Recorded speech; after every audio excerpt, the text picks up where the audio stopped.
Të temën sot të aktivitetit të ruajmë trashëgimin kulturore. Kemi gjetë diçka që na ka mbet prej gjysheve tona në galerinë tonë që ka shpëtu prej stuhisë që kemi kaluar, që s'dua të flas për atë periudhë, se këtu kemi qenë të stacionuar, e është shumë emocionuese kjo situatë sot.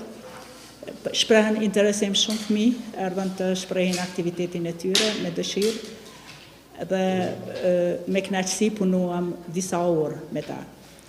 Në rastin të njifën, patë fëmijë nga diaspora, fëmijë vendas, fëmijë nga qyteti i Prishtinës. Se është një thënie, ata që i duam, duhet t'ju japim krah të fluturojnë. Rënjet për të qëndruar, për të metë këtu dhe arsyen për të qëndruar. Kjo situatë është shumë e vështirë, kërkon shumë punë.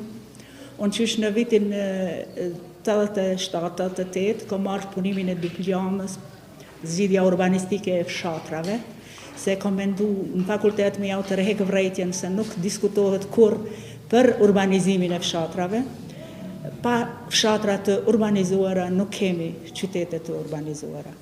Sikur fshatrat të ishin të urbanizuara, të kishin infrastrukturë, ujësjellës, kanalizim, sipërfaqe të destinuara, të parcelizuara mirë, nuk bëhet degradimi i tokës shoqërore, shkatrimi pyjeve, që e sheh çdo ditë duke u shkatruar me masë të madhe.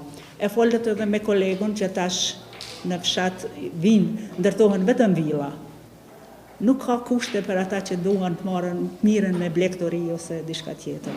Nuk kanë kushte, nuk ka rrethona, nuk ka zgjidhje të tilla urbanistike, edhe pse unë qysh në vitin 88 kam bo zgjidhjen urbanistike të fshatit, por nuk kam pas rast as me tregu.